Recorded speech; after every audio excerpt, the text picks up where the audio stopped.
الحمد لله وحده والصلاة والسلام على من لا نبي بعده وعلى آله وأصحابه الذين أوفوا عهدا الذين هم مفاتيح الرحمة ومصابيح الغرر وأشهد أن لا إله إلا الله وحده لا شريك له وأشهد أن محمدًا عبده ورسوله أرسله بالحق بشيرا ونذيرا وداعيا إلى الله بإذنه وسراجا منيرا.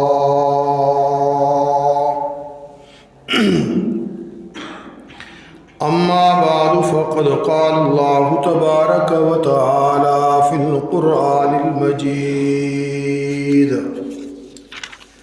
أعوذ بالله من الشيطان الرجيم. بسم الله الرحمن الرحيم. قل إنما حرم ربي الفواحش ما ظهر منها وما بطن والإثم والبغي بغير الحق وأن تشركوا بالله ما لم ينزل به سلطانا وأن تقولوا على الله ما لا تعلمون. وقال تبارك وتعالى في مقام آخر: وكذلك جعلنا في كل قرية أكابر مجرميها ليمكروا فيها وما يمكرون إلا بأنفسهم وما يشعرون.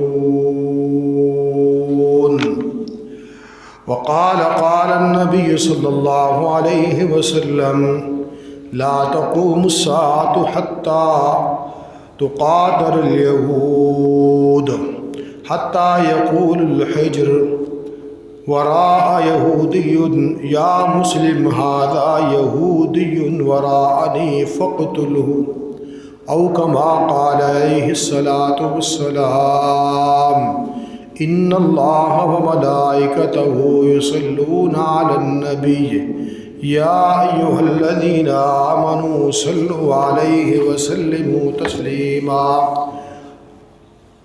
اللهم صل على سيدنا ومولانا محمد وعلى آل سيدنا ومولانا محمد وبارك وسلم ثم صل عليه. سبحان ربك رب العزة عما يصفون وسلام على المرسلين الحمد لله رب العالمین. سب تعریفیں خالق کائنات مالک ارض و سما اللہ وحدہ لا شریک کے لیے. لاکھوں کروڑوں درود اور سلام امام الانبیاء حبیب کبریاء احمد مجتبیٰ سید الانبیاء صلی اللہ علیہ وسلم پر اللہ رب العالمین کی کروڑہ رحمتوں کا نزول ہو. آقا علیہ الصلاۃ والسلام کے سچے اور مخلص اصحاب پر، آپ کے اہل بیت پر، اور قیامت تک آنے والے جملہ مومنین اور مومنات پر. حضرات محترم سامعین ذی وقار، بزرگوں، دوستوں، بھائیوں، قرآن مجید فرقان حمید کی دو آیات مختلف مقامات میں سے آپ حضرات کے سامنے اس وقت تلاوت کرنے کی سعادت حاصل کی ہے. قرآن اور نبی رحمت صلی اللہ علیہ وسلم کا فرمان یہ قیامت تک کے انسانوں کے لیے ہدایت اور رہنمائی کا ایک مستقل اور مستند ذریعہ ہے. اور قرآن ہو یا نبی صلی اللہ علیہ وسلم کا فرمان ہو، اس میں ہر دور ہر زمانے کے انسان کے لیے ہر قسم کے سوالات کا جواب اور ہر قسم کے مسائل کا حل موجود ہے۔ یہ انسان پر اللہ نے چھوڑ دیا ہے کہ وہ اس بحر بے قرار، اس سمندر میں سے کتنا فائدہ اٹھاتا ہے۔ قرآن علم کا ایک سمندر ہے، احادیث نبویہ صلی اللہ علیہ وسلم علم اور حکمت کا ایک سمندر ہے۔ قیامت تک لوگ آتے رہیں گے، اس سمندر سے اپنی علمی پیاس بجھانے کا انتظام کرتے رہیں گے۔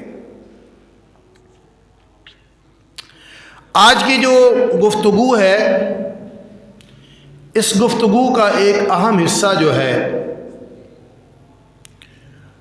گزشتہ ہفتے جو بڑی تبدیلی آئی عالم اسلام کے اندر، اہم ملک شام میں، آپ حضرات کو معلوم ہوگا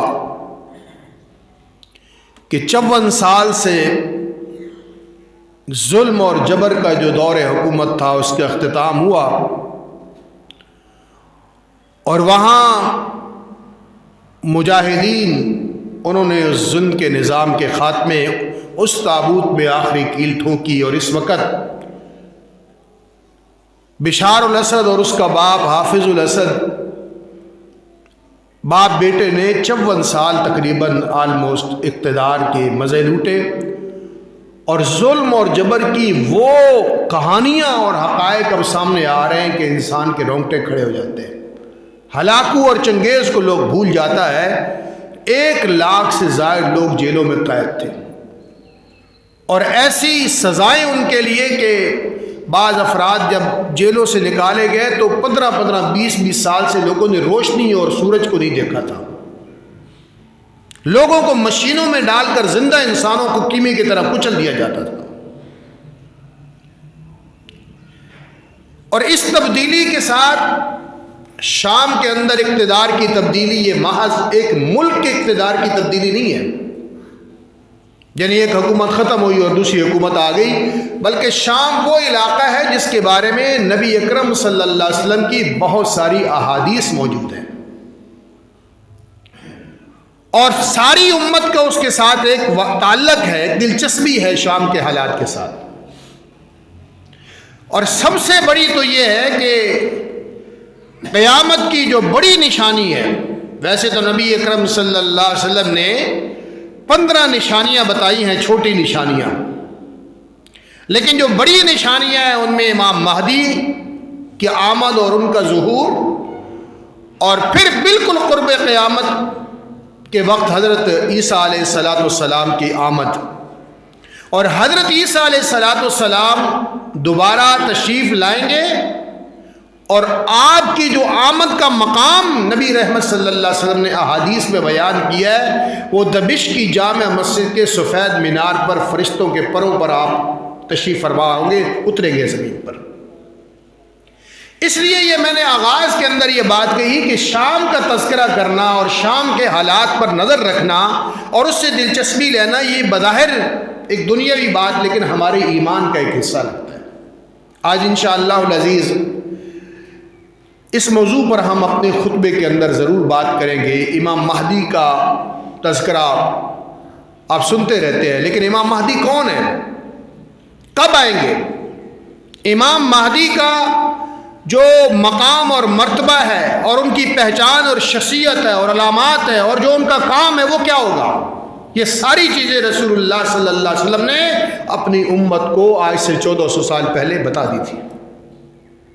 احادیث کے اندر بخاری سے لے کر جتنی باقی احادیث ہیں ان میں کتاب الفتن باقاعدہ ایک باب ہے، ایک چیپٹر ہے بہت بڑا۔ فتن یعنی قرب قیامت کی جو علامات ہیں، آندھیاں چلیں گی، طوفان آئیں گے، زمین سے ایک جانور نکلے گا، اخرجنا لهم دابۃ من الارض تکلم الناس كانوا بآیاتنا لا یوقنون۔ قرآن میں رب کہتا ہے زمین میں سے جانور نکلے گا اور وہ بولے گا کہ فلاں فلاں شخص ایمان نہیں لاتا تھا۔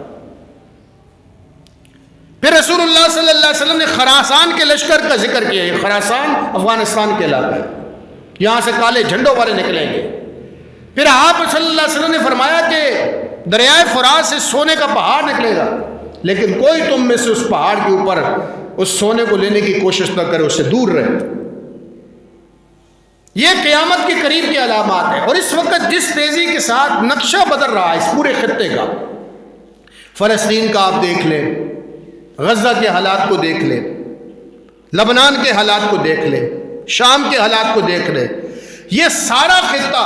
اور جو شام، آج کا جو شام ہے، سیریا جسے کہتے ہیں، عربی میں سوریہ اس کو بولا جاتا ہے، یہ پریکٹیکلی اردن، لبنان، فلسطین اور موجودہ شام، یہ سارے ممالک ملا کر اس کو شام کہا جاتا ہے حدیث میں. یہ بعد میں ٹکڑے ٹکڑے کیے تھے انگریز نے. اور اس علاقے کے بارے میں رسول اللہ صلی اللہ علیہ وسلم کی بہت ساری احادیث ہیں.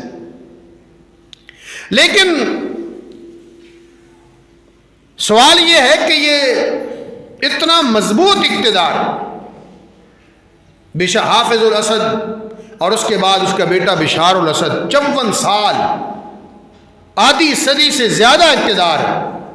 لیکن جب اقتدار کے زوال کا وقت آیا تو ایک ہفتے کے اندر اندر پوری کی پوری حکومت ایسے گری جیسے ریت کی دیوار ہوتی ہے. لوگ سوچتے ہیں کھڑے کس پر تھے، اقتدار قائم کس پر تھا. تو میرے دوستوں اور میرے بھائیوں، قرآن مجید میں رب العالمین نے فرمایا کہ قل انما حرم ربی الفواحش ما ظہر منها وما بطن، کہ آپ کہہ دیجئے کہ میرے رب نے ہر قسم کی بے حیائی کو منع کر دیا، حرام کر دیا، چاہے وہ ظاہری ہو چاہے چھپی ہوئی ہو. والاسم، اور گناہ کو بھی حرام کر دیا، والبغی، اور ظلم کو بھی حرام کر دیا، بغیر الحق، کسی پر ناحق انصاف ظلم کرنا، زیادتی کرنا. وَأَن تُشْرِكُوا بِاللَّهِ مَا لَمْ يُنَزِّلْ بِهِ سُلْطَانًا، اور اللہ نے اس چیز کو بھی حرام کر دیا ہے کہ تم رب کے ساتھ کسی کو شریک ٹھہراؤ جس کی کوئی دلیل اس دنیا میں موجود نہیں ہے. مشرک کے پاس کوئی دلیل نہیں ہوتی. یہ ساری چیزیں اللہ تعالیٰ نے حرام قرار دی. وَأَن تَقُولُوا عَلَى اللَّهِ مَا لَا تَعْلَمُونَ، اور اس بات کو بھی اللہ نے حرام کر دیا ہے کہ تم رب کے ذمے وہ باتیں تھوپ دو جو تمہیں خود علم نہیں ہے. اور قرآن مجید میں پھر دوسرے مقام پر فرمایا سورہ انعام میں، وَكَذَلِكَ جَعَلْنَا فِي كُلِّ قَرْيَةٍ أَكَابِرَ مُجْرِمِيهَا، اسی طرح ہم نے ہر بستی میں وڈیرے رکھے ہیں، مجرم، اکابر، مجرمیہا، جو اس میں جرم کرتے ہیں. بستیوں کے وڈیرے، طاقتور لوگ جرائم پیشہ بنتے ہیں. لِيَمْكُرُوا فِيهَا، مکر کے لیے چال چلتے ہیں اپنے طاقت اور اقتدار کو. وَمَا يَمْكُرُونَ إِلَّا بِأَنفُسِهِمْ وَمَا يَشْعُرُونَ، وہ اپنے آپ کے خلاف چال چل رہے ہوتے ہیں. جب ظلم کرتے ہیں نا تو وہ اپنے اقتدار کو، اپنی طاقت کو مضبوط نہیں، کمزور بنا رہے ہوتے ہیں، اپنی دیواروں کے اندر خود سوراخ کر رہے ہوتے ہیں، اس لیے کہ ظلم کو اللہ نے حرام کر دیا ہے. اور ظلم کرنے والا کتنا ہی طاقتور ہو، آخرکار اس کے اقتدار کا سورج ایک دن ڈوب جاتا ہے، غروب ہو جاتا ہے. اور تاریخ انسانی اس بات کی گواہ ہے. قرآن مجید میں ان ظالم شخصیات کا، طاقتور شخصیات کا تذکرہ کیا ہے. نمرود کا تذکرہ قرآن مجید کے اندر پورا مباحث ہے، حضرت ابراہیم علیہ السلام کا اور نمرود کا، جس نے اپنے آپ کو خدا مانا تھا، اپنے سامنے مخلوق کے سجدے کرواتا تھا. آخرکار اس کے اقتدار کا سورج بھی ڈوب گیا. وہ نمرود جس نے اپنے خلاف اٹھنے والی آواز کو دبانے کے لیے وقت کے پیغمبر کو جلتے ہوئے آگ کے انگاروں کے حوالے کر دیا تھا کہ یہ میری مخالفت کی آواز ہمیشہ کے لیے دب جائے گی تو میرا اقتدار خطرات سے محفوظ ہو جائے گا. لیکن اللہ رب العالمین نے ان انگاروں میں سے، ان کوئلوں میں سے، اس جلتی ہوئی آگ میں سے اپنے خلیل ابراہیم کو بچا لیا اور اپنے دشمن نمرود کو دنیا کے سامنے نشان عبرت بنا دیا. پھر ایک اور شخصیت تاریخ میں گزری ہے جس کا ذکر قرآن میں ہے. کیا ضرورت ہے ان شخصیات کا تذکرہ کرنے کی؟ ہزاروں سال پہلے کے تذکرے ہیں، خدا کے دشمن ہیں.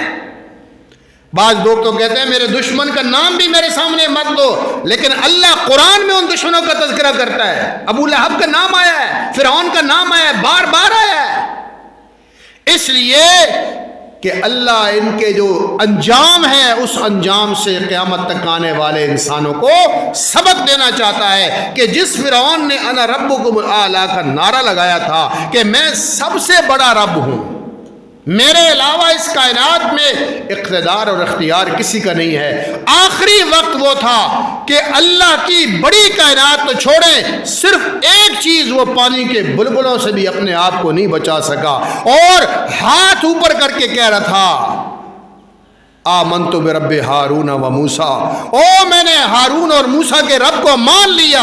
اللہ نے کہا الآن وقد عصیت قبل وکنت من المفسدین، ہون تو یاد آیا۔ قرآن کا بڑا خوبصورت انداز، الآن وقد عصیت قبل، اب تجھے یاد آیا کہ کوئی میرے علاوہ رب ہے، اب تجھے پتہ چلا کہ کوئی اور طاقت ہے۔ وقد عصیت قبل، اس سے پہلے تو نافرمانیاں کرتا تھا اور زمین میں فساد کرتا تھا۔ ہاں آج ہم تیری یہ بات سن رہے ہیں، لیکن سنو ہمارا جواب یہ ہے کہ فَالْيَوْمَ نُنَجِّيكَ بِبَدَنِكَ لِتَكُونَ لِمَنْ خَلْفَكَ آیَةً، آج ہم تیری روح کو نہیں بچائیں گے، تیرے جسم کو بچائیں گے، لاش کو بچائیں گے، تاکہ قیامت تک آنے والے لوگوں کے لیے تو نشان عبرت بن جائے کہ خدا کے مقابلے میں جو اٹھتے ہیں، کھڑے ہوتے ہیں، بغاوت کرتے ہیں، آخر کار ان کا انجام کار یہ ہوتا ہے۔ اور قرآن کے سچا ہونے کی ایک دلیل یہ بھی ہے، اس کو بھی کئی غیر مسلم سائنسدان اس آیت پر ریسرچ کر کے مسلمان ہوئے۔ ایک دلیل یہ بھی ہے، کیسے؟ حضرت موسیٰ علیہ السلام کا زمانہ اور رسول اللہ صلی اللہ علیہ وسلم کا زمانہ تقریباً 3,500-4 ہزار سال کا بیچ میں گیپ ہے، اور اس وقت رب نے کہا جب حضرت موسیٰ اور بنی اسرائیل کا تعاقب کرتے ہوئے دریائے نیل میں گھوڑا ڈالا اس نے، اس وقت رب نے کہا کہ آج تو بچے گا نہیں، غرق ہو جائے گا، اور صرف غرق نہیں ہوگا، فَالْيَوْمَ نُنَجِّيكَ بِبَدَنِكَ لِتَكُونَ لِمَنْ خَلْفَكَ آیَةً، آج ہم تیرے بدن کو نجات دے دیں گے، بچا لیں گے، محفوظ کر لیں گے، تاکہ قیامت تک کے لیے تو نشان بن جائے، عبرت بن جائے۔ ہم اس آیت کو پڑھتے ہیں، پڑھ کے گزر جاتے ہیں، کبھی غور نہیں کیا۔ قرآن بار بار کہتا ہے لعلکم تفکرون، لعلکم تعقلون، لعلکم تذکرون، تاکہ تم نصیحت حاصل کرو، تاکہ تم غور و فکر کرو، تاکہ تم عقل سے سوچ و بچار سے کام لو، یہ عبرت ہے، یہ سبق ہے۔ اب غور کیجئے کہ اس بات پر جس طرح میں آپ کی توجہ دلانا چاہتا ہوں، ہزاروں سال پہلے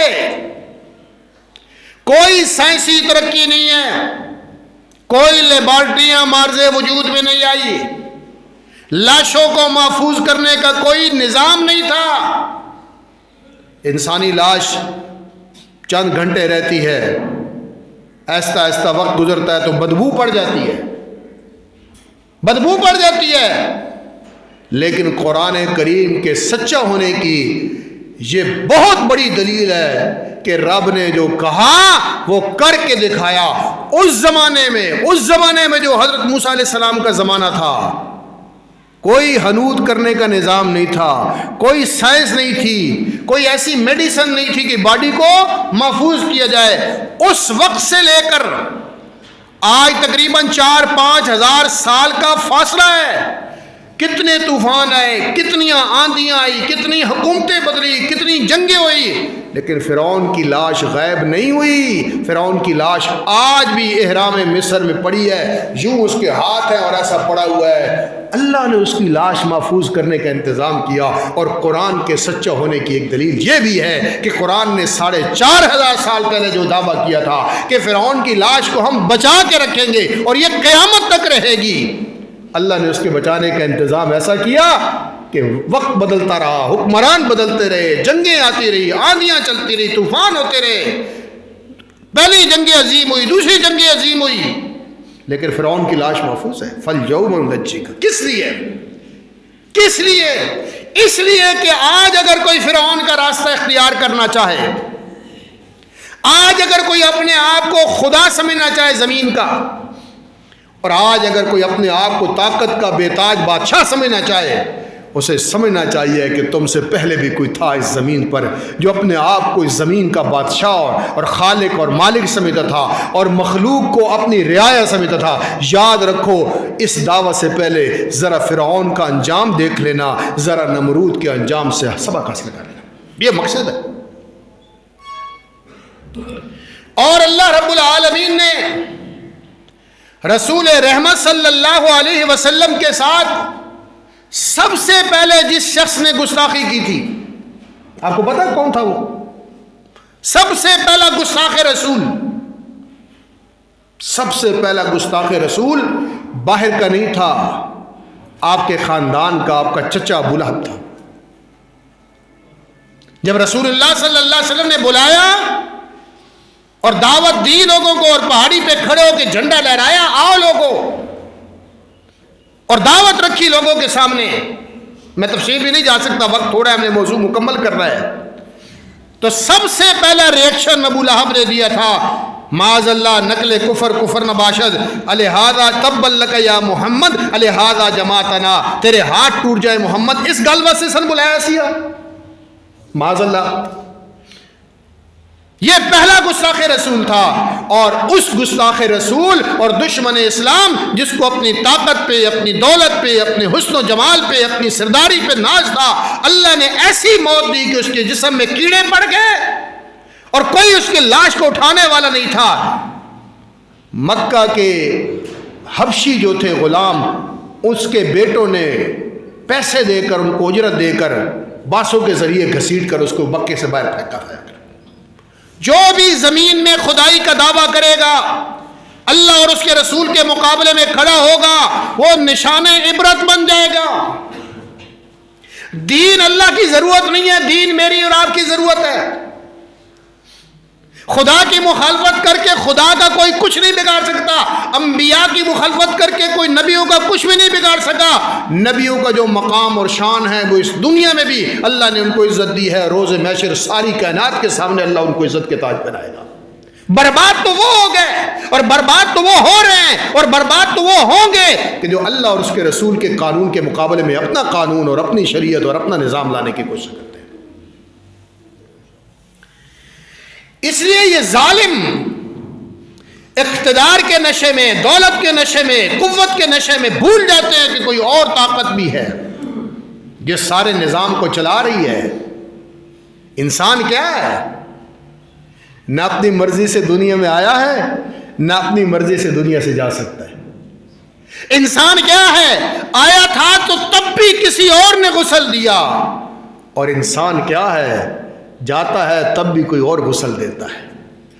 آیا تھا تب بھی کسی اور نے تجھے کپڑے پہنائے، دنیا سے جاتا ہے تب بھی تجھے کفن کوئی اور دیتا ہے۔ کیا غرور ہے، کیا تکبر ہے، کیا بدماشی ہے، کس بات پہ فخر کرتا ہے؟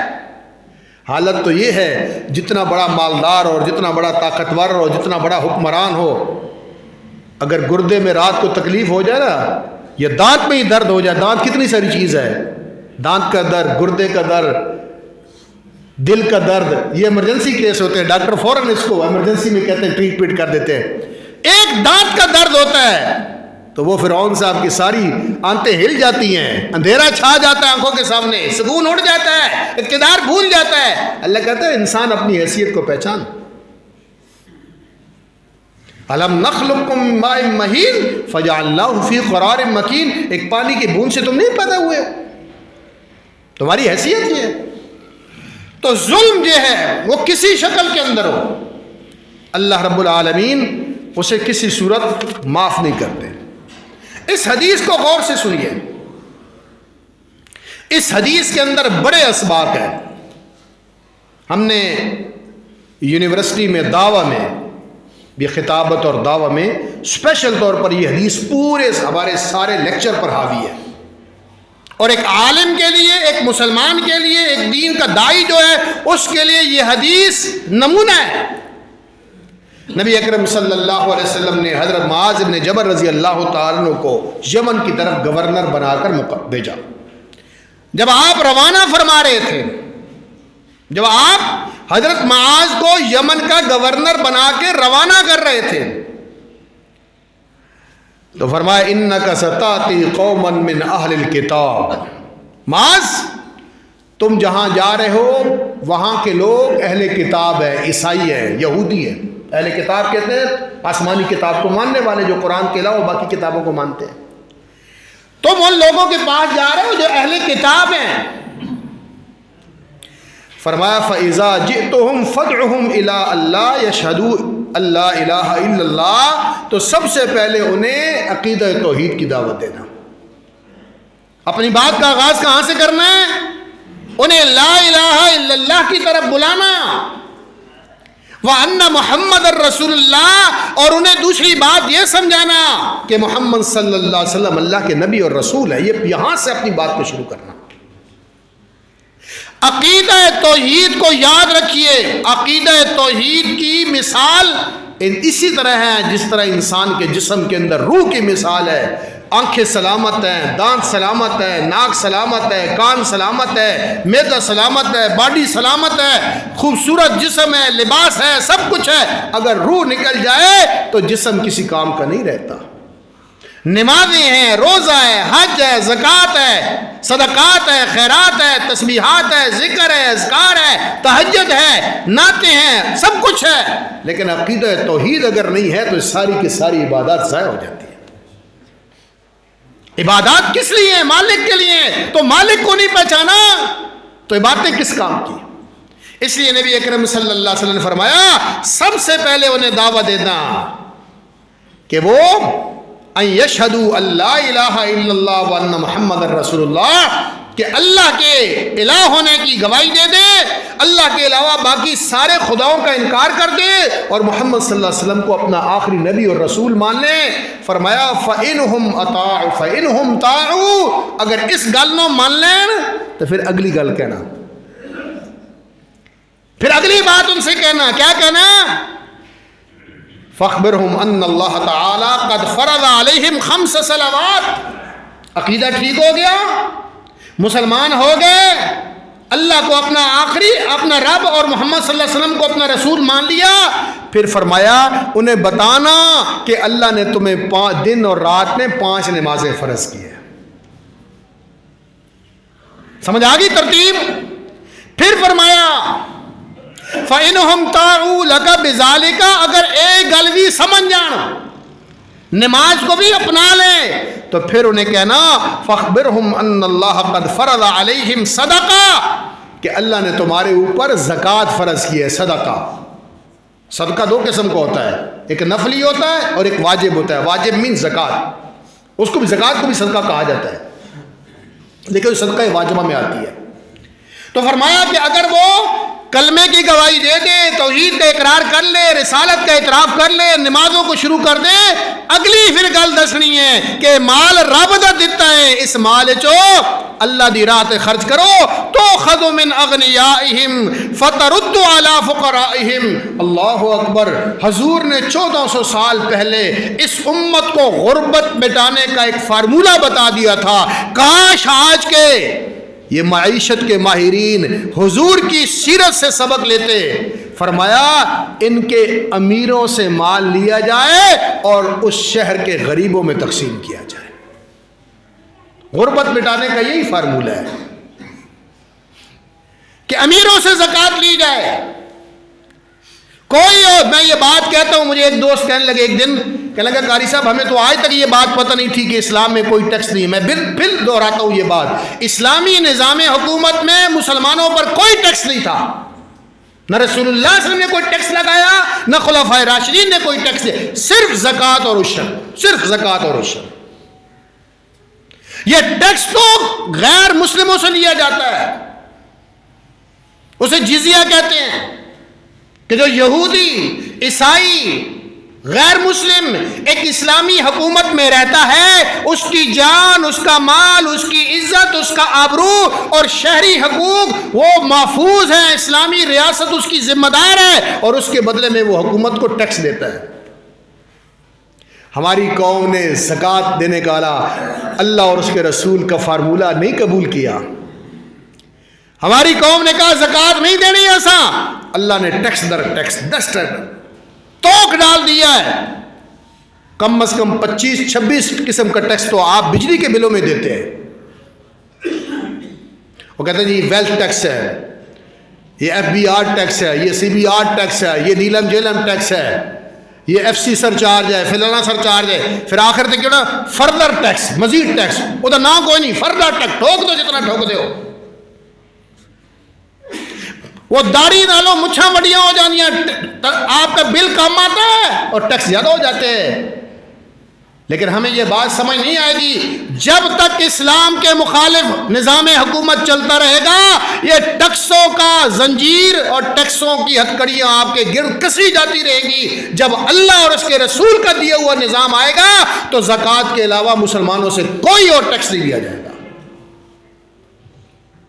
اور یہ حقیقت بات ہے. صرف اور صرف اگر اسلام آباد کے لوگ زکوٰۃ دینا پوری حساب کر کے زکوٰۃ دے، حساب کر کے پوری زکوٰۃ دے دے، میں دعوے سے کہتا ہوں پورے اسلام آباد کے اندر اور پورے پنڈی کے اندر کوئی بندہ رات کو بھوکا نہیں سو سکتا. ہر ایک کو چھت پہ ملے گی، روٹی بھی ملے گی، کپڑا بھی ملے گا. ہماری حالت تو یہ ہے کہ گورنمنٹ نے ذو الحق کے زمانے میں آرڈیننس آیا تھا کہ یکم رمضان کو زکوٰۃ کٹوتی کر لیتے خود بخود. تو ہماری رمضان سے پہلے 2-4 دن رش لگا ہوتا ہے، قطاریں بنی ہوتی ہیں، لوگ اپنے بینکوں سے پیسے نکلوا دیتے تاکہ زکوٰۃ نہ دینی پڑے. میرے بھائیوں بس ایک جملہ کہہ کے میں اپنی بات آگے بڑھاؤں گا چونکہ یہ موضوع نہیں ہے میرا. زکوٰۃ یہ وہ میل ہے، اگر ہم اس کو اتار دیں گے تو ہمارا سارا مال پاک ہو جائے گا. یاد رکھیے اگر میں اپنے مال کی زکوٰۃ نہیں دیتا، آپ اپنے مال کی زکوٰۃ نہیں دیتے تو یوں ہی سمجھے ہزاروں من دودھ ہے اور اس میں چند قطرے ناپاکی کے آپ نے ڈال کے سارا دودھ ناپاک کر دیا. زکوٰۃ کے 2 معنی ہیں لفظ زکوٰۃ میں. ایک معنی ہے پاک ہونا کہ باقی مال پاک ہو جاتا ہے، اور دوسرا معنی ہے زکوٰۃ کا بڑھ جانا کہ جب آپ یہ زکوٰۃ نکال دیتے ہیں تو پھر آپ کا مال بڑھنا شروع ہو جاتا ہے. یہ مالی لوگ جو ہوتے ہیں نا، پتہ نہیں یہاں کوئی مالی دوست بیٹھا ہے نہیں بیٹھا، انہیں تجربہ ہوگا. یہ شاخیں کاٹ دیں نا، شاخیں کاٹ دیں درخت کی تو بعض لوگ کہتے ہیں کیاں کٹنے ہو جی، کیاں کٹنے ہو. مالی جانتا ہے اگر یہ شاخیں کاٹ دیں گے نا یہ درخت اور بڑھے گا اور بڑھے گا، اس کا پھل اچھا ہو جائے گا. یہی معاملہ ہے، زکوٰۃ نکل جائے گی، مال گندگی سے بھی پاک ہو جائے گا، خدشات سے بھی پاک ہو جائے گا، اور اللہ اس مال کو برکت والا بنا دے گا. تو رسول اللہ صلی اللہ علیہ وسلم نے کیا فرمایا؟ پہلی گل یمن والوں کو عقیدہ سمجھانا. دوسری بات ایک گل سمجھ گیا پھر انہیں نماز 5 وقت کی. اور تیسری بات اگر یہ بھی سمجھ گئے فَإِن طَاعُوا لَكَ بِذَلِكَ فَأَخْبِرْهُمْ إِنَّ اللَّهَ قَدْ فَرَضَ عَلَيْهِمْ صَدَقَةً، اللہ نے ان پر زکوٰۃ واجب کی ہے. سارے کو نہیں لینی، بیوہ کو نہیں لینی، یتیم کو نہیں لینی، غریب کو نہیں لینی. اب یہاں بڑی گہری بات کر رہا ہوں. ٹیکس وہ نظام حکومت ہے جس میں مائیں اپنے بیٹیوں کی بالیاں بیچ کر ٹیکس ادا کرتی ہیں، بل بھرتی ہے. اور زکوٰۃ وہ نظام حکومت ہے جس میں امیروں کے مال سے غریبوں اور بیواؤں کے گھر چلتے ہیں. غریبوں اور بیواؤں کے گھر چلتے ہیں، یتیموں کے گھر چلتے ہیں، قرض ادا کیا جاتا ہے. اور رسول اللہ صلی اللہ علیہ وسلم نے فرمایا تھا جس کا کوئی قرض ادا کرنے والا نہیں ہے میں محمد الرسول اللہ اسلامی ریاست کا حکمران میں اس کا قرض ادا کروں گا. ہمیں تو یہ دین بتایا ہی نہیں گیا لوگ. پھر اللہ کے نبی نے ایک بڑی خوبصورت بات کہی ہے. فرمایا ایک گل یاد رکھیں معاذ، اگر وہ زکوٰۃ دینے میں تیار ہو جائے نا تو پھر فَإِيَّاكَ وَكَرَائِمِ أَمْوَالِهِمْ، ایک بات یاد رکھنا، اگر یمن والے زکوٰۃ پہ ایگری ہو جائے تو اس بات کا خیال رکھنا کہ ان کے مال سے چھانٹی نہ کرنا کہ موٹی تازہ اونٹنیاں اور بکریاں زکوٰۃ کے مد میں لے آؤ اور لسی اور مریل انہوں نے دے آؤ. فرمایا نہیں، درمیانہ مال دینا. اللہ اکبر، کیا انصاف ہے، کیا کمال ہے میرے پیغمبر کا قانون اور نظام اور شریعت جو دی ہے. اب آخری بات جو میں کہہ رہا ہوں، ایک بات تو یہاں اس ترتیب کو سمجھ لیجیے، ایک جملہ میں کہہ کے کہ جو عقل مند ڈاکٹر ہوتا ہے نا اس کو آپ کہتے ہیں، آپ جاتے ہیں کہتے ہیں جی مجھے سینے میں درد ہے، مجھے معدے میں تکلیف ہے، مجھے نزلہ زکام بھی ہے، مجھے بخار بھی ہے، اور مجھے شوگر کا مسئلہ بھی ہے، اور میرا بی پی کا ایشو بھی ہے. تو جو MBBS ڈاکٹر ہوتا ہے نا، اسپیشلسٹ، وہ یہ نہیں کرتا اچھا شوگر دی گولی پا دو، معدے دی گولی پا دو، کان درد دی گولی پا دو، معدہ درد دی گولی پا دو، 10 گولیاں. تو اصل جو ڈاکٹر ہوتا ہے نا سمجھدار، وہ دیکھتا ہے ان سارے امراض میں سے سب سے پہلے کس مرض کا علاج کرنا ہے. وہ کہتا ہے رائے صاحب، قاری صاحب، یہ مسئلہ زیادہ ضروری ہے، آپ کا معدہ ٹھیک ہوگا تو ساری چیزیں ٹھیک ہوں گی، یہ لیں معدے کی 2 گولیاں، باقی پھر علاج ہو جائے گا، پہلے معدہ ٹھیک کریں۔ اس لیے رسول، یہ ڈاکٹر ہوتا ہے جسمانی معالج اور عالم ہوتا ہے روحانی معالج، وہ روح کا علاج کرتا ہے۔ اس لیے عالم کو یہ نہیں چاہیے کہ جڑی تقریر آئی تھی، جڑی گلاں آئیں ساریاں لوگوں نے کبری سنا دے، ہکا واری نہیں سنانی، اور سارا اسلام اوکھا اوکھا مشکل مشکل وہ لوگوں کو نہیں بتانا۔ فرمایا کہ ترتیب بتائی کہ پہلے عقیدے کی بات کرنا، پھر نماز کی دعوت دینا، پھر زکوٰۃ کی دعوت دینا، پھر زکوٰۃ میں مال درمیانہ قسم کا لینا، اور آخری گل جڑی حضور نے آکھی نا وہ اج دے موضوع دا حصہ ہے۔ اصل یہ ساری ترتیب میں اس واسطے بن کے لایا ہوں۔ آخر میں حضور نے جو بات کہی نا وہ بات باتوں کی بات ہے۔ فرمایا واتق دعوت المظلوم فإن ليس بينه وبين الله حجاب۔ اے معاذ، یمن کا گورنر بنا کے بھیج رہا ہوں، میری نصیحت یاد رکھنا، مظلوم کی بد دعا سے بچنا، کیونکہ اس کے اور عرش کے درمیان کوئی فاصلہ نہیں ہے، وہ فرش سے اٹھتی ہے ڈائریکٹ عرش میں ٹھا کر کے لگتی ہے۔ سمجھ آئی نہیں گل؟ کبھی اپنی طاقت پہ ناز مت کرنا، اللہ کی طاقت پہ بھروسہ کرنا۔ کبھی اپنی دولت پہ ناز مت کرنا، کبھی اپنے اقتدار پہ ناز مت کرنا، کسی کو کمزور سمجھ کے مت دبانا۔ دیکھا ہے آپ نے 3 بڑے واقعات اس عرصے میں ہوئے ہیں، 3 بڑے۔ افغانستان کے اندر کتنا طاقتور امریکہ، 42 ممالک کی فوج، ایساف، نیٹو کے بعد ایساف، جدید ترین اسلحہ، جدید ترین انٹیلیجنس سسٹم اور جدید ترین تربیت یافتہ فوج، لیکن اللہ نے کیسے ذلیل و رسوا کیا۔ ان افغانیوں نے انہیں شکست دی جن کے سر پہ چھت نہیں ہے، غاروں میں رہتے ہیں، جن کے پاؤں میں جوتا نہیں ہے، پھٹے ہوئے بغیر جوتوں کے ہم نے دیکھا ہے راکٹ لے کر رو چل رہے ہوتے ہیں، اور جو کھاتے ہیں تو خشک نان اور کاوے میں ڈبو کر پیٹ بھر کے، ان لوگوں کے ذریعے اللہ نے سپر پاور امریکہ کو یہاں ذلیل کروایا۔ یہ ہوا نا۔ پھر آپ نے اپنے پڑوس بنگلہ دیش میں دیکھا، 15 سال سے حسینہ واجد کی حکومت تھی، بے گناہ لوگوں پر ظلم کیا، 6-7 جماعت اسلامی کے ٹاپ کے لیڈر، جن کا جرم یہ تھا کہ یہ 1971 میں پاکستان کی حمایت کر رہے تھے، پاکستان کی بنگلہ دیش کے مخالف تھے، انہیں پھانسیوں پہ لٹکایا۔ بڑے بڑے قیمتی لوگ، علماء کرام، شیخ الحدیث، اور وہ سمجھتی تھی کہ میں اور میرے بعد بیٹا۔ وہاں نوجوانوں کی تحریک اٹھی، ابھی 3 ماہ پہلے کی تقریباً بات ہے، اور بنگلہ دیش کے اندر پتہ ہی نہیں چلا حسینہ واجد کا اقتدار ایسے اللہ نے ختم کر دیا، اور اسے جائے پناہ نہیں ملی اپنے ملک میں، انڈیا میں جا کر پناہ لی۔ پھر ابھی آپ نے 1 ہفتہ پہلے، یہ پچھلے جمعے کے درمیان یہ واقع ہوا ہے، حلب، حمص، یہ تاریخی شہر ہیں، یہاں کے بارے میں بڑی حدیثیں ہیں۔ اللہ کے رسول صلی اللہ علیہ وسلم نے فرمایا، اللہم بارک لنا فی شامنا وفی یمننا، اے اللہ ہمارے لیے شام میں اور یمن میں برکت دے۔ صحابی نے فرمایا وفی نجدنا، یا اللہ ساڑا نجد بھی شامل۔ حضور نے پھر فرمایا اللہم بارک لنا فی شامنا وفی یمننا، یا اللہ ہمارے شام میں اور یمن میں برکت دے۔ صحابی آکھا یا رسول اللہ وفی نجدنا، حضور آکھا اللہم بارک لنا فی شامنا وفی یمننا۔ 3 بار حضور نے شام اور یمن کے لیے دعا مانگی، اور صحابہ نے پوچھا کہ یا رسول اللہ صلی اللہ علیہ وسلم آپ یمن شام والوں کے لیے دعا مانگ رہے ہیں؟ فرمایا بے شک رب کے فرشتے وہاں اپنی رحمت کے پر بچھائے ہوئے ہیں، اس لیے میں دعا کر رہا ہوں۔ اور وہاں ظلم کا دور تھا۔ میں جب یہ سچی بات، میں آپ کو اپنے دل کی بات کہہ رہا ہوں، یہ جب حدیثیں پڑھتے تھے نا شام کے بارے میں، اور امام مہدی کا آمد اور حضرت عیسیٰ علیہ السلام کی آمد کا مقام دمشق ہے، جامع مسجد، تو میں سوچتا تھا یا اللہ وہاں تو علوی خاندان ہے، وہ ہیں بھی تقریباً کافری ہے، ان کے عقائد شیعوں سے بھی باہر ہے، اسلام نام کبھی ان کے پاس، تو میں سوچتا تھا یا اللہ یہ کیسے ہوگا؟ لیکن اللہ کہتا ہے وَمَا ذَلِكَ عَلَى اللَّهِ بِعَزِيزٍ، یہ تھوڑے واسطے مشکل ہے، میرے واسطے کوئی مشکل نہیں ہے۔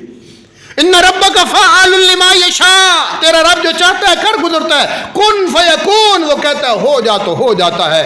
1 ہفتے کے اندر وہ چند مجاہدین چلے، حما سے چلے، ادلب سے چلے اور حم سے ہوتے ہوئے دمشق میں پہنچ گئے، اور سالہ سال سے جامع مسجد دمشق بے آباد تھی، جہاں اذان کی آوازیں نہیں تھی، ویران تھی۔ حقائق رب جانتا ہے، لیکن کہتے ہیں کئی سالوں کے بعد وہاں تکبیر کی اذان بلند ہوئی، آوازیں بلند ہوئی ہیں۔ یہ شام میں تبدیلی آ گئی ہے۔ غزہ کے مسلمان جو 1.5 سال سے مزاحمت کر رہے ہیں، میں یہ بات پہلے بھی آپ لوگوں کو کہہ چکا ہوں، دوبارہ کہہ رہا ہوں، اسرائیل وہ بھیڑیا ہے جس کے سامنے پورے عرب ممالک مل کر نہیں ٹک سکے۔ 3 جنگیں ہوئی ہیں، 48 میں، 66 میں، 74 میں، عربوں کی۔ مصر تھا، اردن تھا، شام تھا، عراق تھا، سارے تھے۔ فضائی طاقت 6-7 دن سے زیادہ مزاحمت نہیں رہی، اسرائیل نے ان کو ہرا دیا۔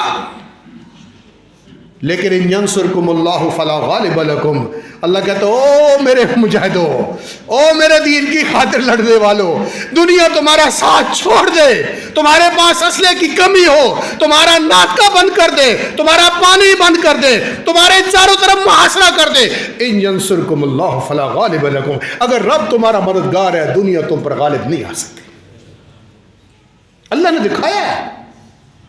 وہ چھوٹا سا غزہ، ٹوٹل 23 کلومیٹر لمبائی ہے، اس کی پٹی ہے ایک، کوئی ان کے پاس فضائی طاقت نہیں ہے، کوئی ان کے پاس بڑی فوج نہیں ہے، مجاہدین ہیں، اور ہر مجاہد حافظ قرآن ہے، ہر مجاہد کے سینے میں قرآن ہے۔ ایمان کی طاقت تھی، اور آج 1.5 سال ہو گیا ہے، سردیاں بھی آئی، گرمیاں بھی آئی، پانی کے کنووں میں زہر بھر دیا، پتھروں سے بھر دیا، بھوک مسلط کر دی، جو NGOs وہاں کام کر رہی تھی ان کو بین کر دیا، چاروں طرف سے محاصرہ کر لیا، لیکن زندگی اور موت تو میرے رب کے ہاتھ میں ہے۔ آج بھی غزہ میں مزاحمت زندہ ہے، اسرائیل کے فوجی مر رہے ہیں، اور وہاں اس بات کی گواہی دے رہے ہیں کہ زمین کا خدا اسرائیل نہیں ہے، میرا رب ہے۔ یہ غزہ، شام، لبنان، مصر، فلسطین، اردن، یہ سارا علاقہ حدیث میں اس کو شام کہا گیا ہے۔ لبنان، اردن، فلسطین اور شام، یہ سارا علاقہ مل کے شام بنتا ہے۔ اسرائیل کا تو نام ہی نہیں ہے نا حدیث میں، یہ تو بعد میں بنا ہے، قبضہ ہے نا۔ اللہ اکبر۔ اب میں آخری بات کہہ کے بات ختم کر رہا ہوں۔ رب کے اپنے فیصلے ہیں، وہ ہو کے رہنے ہیں، حالات بدل رہے ہیں۔ ہر نظام شکست کھا چکا ہے۔ کمیونزم آیا، روس کی طرف سے شکست کھا گیا، سوشلزم آیا، شکست کھا گیا، سرمایہ دارانہ نظام آیا، شکست کھا گیا۔ ان کو ڈر ہے تو اسلام سے ہے، مجاہدین سے ہے، جہاد سے ہے۔ آج لوگ کہہ رہے ہیں جی کیا ہے، اسرائیل اور امریکہ کی مدد سے مجاہدین نے وہاں بشار الاسد کی حکومت ختم کی ہے۔ میں سوچ رہا تھا رب کے اپنے فیصلے ہیں، وَمَكَرُوا وَمَكَرَ اللَّهُ۔ ایک پلان واشنگٹن میں بیٹھ کے کیا انہوں نے، ایک پلان تل ابیب میں اسرائیل کے وزیر اعظم نے کیا، ایک پلان میرے رب نے عرش پہ بیٹھ کے بنایا ہے، اور پلان وہی کامیاب ہونا ہے جو رب کا ہے۔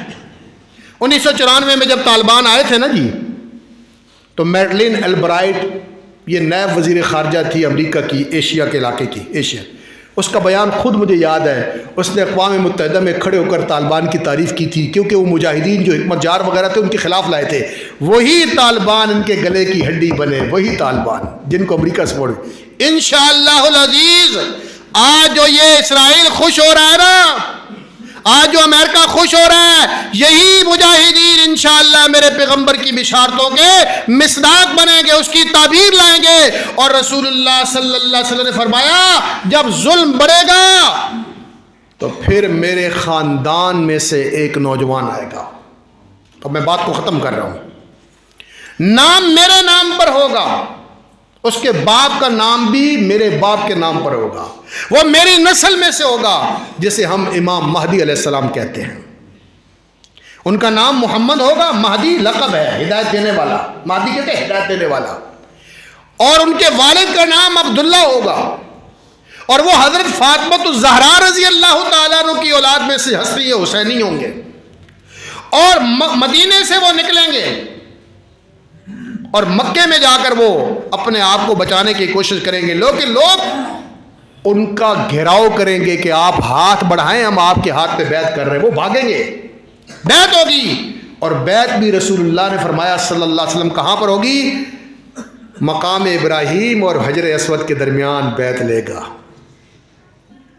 نبی اکرم صلی اللہ علیہ وسلم کے خاندان کا یہ شہزادہ امام مہدی حکمران بنیں گے اور بیعت ہوگی حجر اسود اور مقام ابراہیم کے درمیان، اور پھر وہ دنیا سے ظلم ختم کریں گے اور خلافت علی منہاج النبوہ، جس طرح رسول اللہ نے دنیا میں دین کو قائم کیا تھا، پھر امام مہدی کے ذریعے دنیا میں خلافت کا نظام قائم ہوگا، عدل کا نظام قائم ہوگا۔ 7 سال تک یہ عدل و انصاف پوری دنیا بھر جائے گی، ظلم کا نام و نشان مٹ جائے گا، اور اس کے بعد پھر امام مہدی کی وفات ہوگی اور مسلمان ان کا جنازہ پڑھیں گے۔ یہ رسول اللہ صلی اللہ علیہ وسلم نے بشارت ساری خبریں دے دی ہیں۔ اب میں بات کو ختم کر رہا ہوں۔ حضور نے شام والوں کے لیے دعا کی ہے، اللہم بارک لنا فی شامنا، خوشبخت لوگ ہیں، اور حضور نے فرمایا کہ آخری وقت میں ایمان شام میں رہ جائے گا، اگر فتنے پیدا ہو جائیں تو پھر علیکم بالشام، تم شام میں چلے جانا، وہاں آخری دور میں ایمان وہاں ہوگا، وہیں سے مجاہدین اٹھیں گے، وہیں آخری مارکا ہوگا دجال کا اور امام حضرت عیسیٰ علیہ السلام کا۔ نبی رحمت صلی اللہ علیہ وسلم، یہ آخری نشانی ہے۔